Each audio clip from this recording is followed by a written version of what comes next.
A polar bear lies in the snow, breathing heavily. Its wounds are severe, and it groans in pain, unable to move. The snow around it is stained with blood. Suddenly, a helicopter appears on the horizon. Inside, a veterinarian and a doctor are ready to act. "We need to hurry. It's losing too much blood," says the veterinarian, adjusting her mask as she observes the bear through the window. When they land, the two professionals step out with medical equipment and carefully approach the bear. "It's dehydrated and in shock," says the doctor after checking its vital signs. The veterinarian administers a sedative to calm the animal. Carefully, she begins cleaning the wounds while the doctor prepares an intravenous solution. "It's strong," says the veterinarian with a faint smile. "I think it's going to make it." She applies a disinfectant spray to the cuts and helps the doctor suture the deeper wounds. Together, they wrap the bear's paws in bandages. The animal, now calmer, moves its head slightly, as if expressing gratitude. The veterinarian kneels beside the bear, stroking its fur gently. "You're going to be okay," she whispers. "We'll take good care of you." The doctor sets up a portable IV drip, securing it carefully. He looks at the veterinarian. "We need to monitor its vitals during the flight. The blood loss was significant, but the sutures should hold," he says. As they work, the helicopter pilot steps out to assist. Together, they lift the bear onto a reinforced stretcher. The animal flinches slightly but remains calm under the sedative. The veterinarian notices a scar on the bear's back, possibly from a previous injury. "This one's a survivor," she says, her voice filled with admiration. The team loads the bear onto the helicopter, strapping it in securely. Inside, the veterinarian continues to monitor its condition, adjusting the IV drip as needed. "It's stabilizing," she says with relief. "The sedative is wearing off, but it's staying calm." As the helicopter takes off, the snowy landscape stretches out below. The veterinarian looks out the window. "These creatures are so resilient, yet so vulnerable to the changes we bring to their environment," she says softly, as if speaking to herself. The bear begins to stir slightly, its eyes opening for a moment. The veterinarian leans closer, speaking soothingly. "You're safe now. We'll get you the help you need." The helicopter lands at a wildlife recovery center, where a team is already waiting. The bear is transferred to a specialized enclosure, where it will receive ongoing care. Weeks later, the story concludes with footage of the polar bear back in the wild, walking confidently across the snow. Its scars remain as a testament to its strength and the compassion of those who helped it. Caring for nature is caring for all of us. Together, we can make a difference.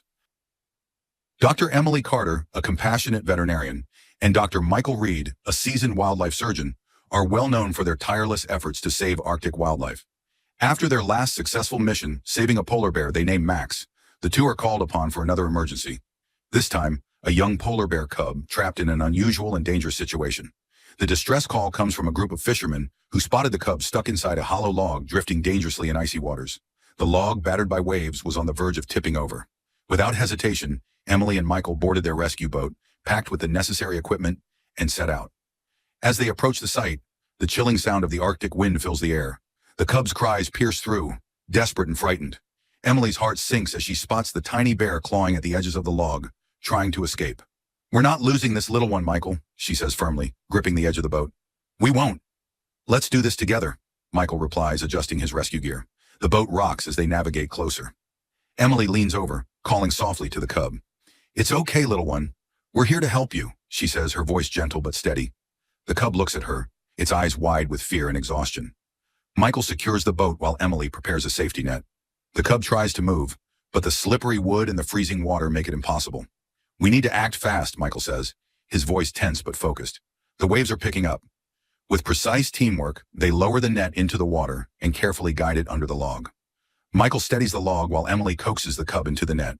The little bear hesitates but eventually collapses into the safety of the net, too tired to resist. "We've got you," Emily whispers as they lift the cub into the boat. Once aboard, the cub shivers violently, its fur soaked and matted. Emily wraps it in a thermal blanket while Michael checks for injuries.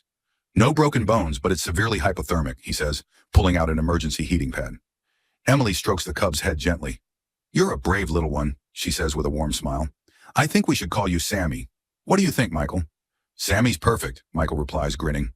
Welcome to the world, Sammy. As the boat heads back to shore, Emily keeps Sammy close, feeding it a special rehydration formula. The cub nuzzles into her, its tiny paws clutching at the blanket. Michael glances over. You've got a fighter there, Emily, he says. At the Wildlife Recovery Center, Sammy receives further care. Days turn into weeks, and Sammy's playful spirit emerges. Footage shows the cub tumbling in the snow, chasing butterflies, and even climbing small trees under Emily and Michael's watchful eyes. The story concludes with Sammy being released back into the wild, now strong and confident. As he looks back at the humans who saved him one last time, Emily wipes away a tear. He's going to be okay, she says. This is why we do what we do. Caring for the vulnerable is our shared responsibility. Together we can protect the beauty of the natural world. A polar bear lies helpless on the icy shore, her massive frame heaving with shallow breaths. Her back is encrusted with sharp barnacles and sea parasites, a painful reminder of the time spent trapped in the ocean. Beside her sits a small cub, its eyes wide with fear and sadness. The little one nudges its mother with its nose, letting out soft whimpers as if pleading for her to get up. Dr. Sarah Williams, a marine veterinarian, and Dr. Jack Morris, a wildlife specialist, are alerted to the scene. They rush to the location by snowmobile, their medical kits packed with supplies. As they arrive, the sight before them is heartbreaking. Sarah steps off the snowmobile, her voice soft but steady. She's in bad shape, Jack. And the cub? It's terrified. Jack nods, grabbing a tranquilizer gun. We'll handle this carefully.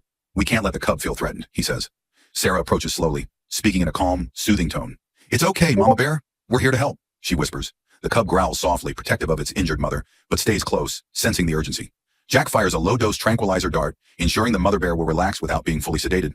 As the bear's breathing steadies, the cub moves aside but doesn't leave, its small frame trembling in the cold. Sarah and Jack get to work. Sarah examines the bear's injuries while Jack gently removes the barnacles and parasites from her back. These things must have been cutting into her for weeks, Sarah says, her voice tight with emotion. Jack nods. She's been through a lot, but she's a fighter. Look at her cub. She's been holding on for them. The cub watches intently as Sarah cleans the wounds and applies an antibiotic spray to prevent infection. Jack finishes removing the last of the barnacles and steps back, wiping sweat from his forehead despite the freezing air. She's going to make it, he says with a smile.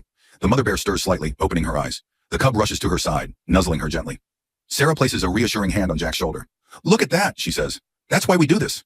The team stays to monitor the mother bear as the tranquilizer wears off. The cub stays by her side, licking her bandaged wounds. Slowly the bear lifts her head and lets out a low growl, her strength returning. As Sarah and Jack pack up their equipment, they watch the bears from a distance. The mother, now standing, nudges her cub as if to say, let's go.